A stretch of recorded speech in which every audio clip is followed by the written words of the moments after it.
Hello, today I'll be teaching you how to upload and post a blog. The first thing you could do is search up a blog of something similar that you want to post.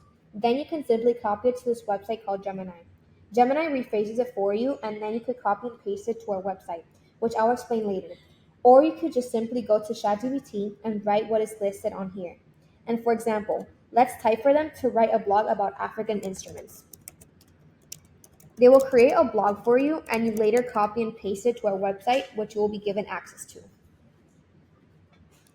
Once you copied it, you will go into our website and click on the left side where it says Post. Then add New Post. After that, you paste the title that was given to you, and under you paste the body.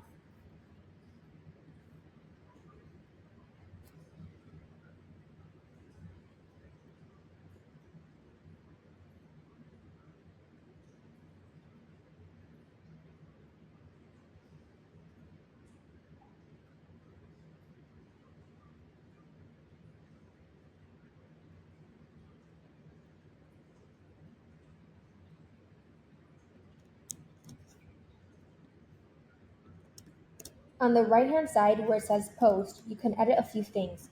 You could edit to a specific category or of your choice, and below that, add tags. Most importantly, you want to add a featured image. Use the first image everybody sees in the beginning of the blog. You may also want to add a few images, which you could simply drag into the blog and resize it as you wish. After you are done editing your blog to your choice, you could click on the top right corner to save draft to view how it would look like on the website. Once you are satisfied, you can click on Publish. Here are some examples on how it should look like. Once you're done, you may want to post a quick picture on Instagram to notify people of our new blog, and once you do that, you're done.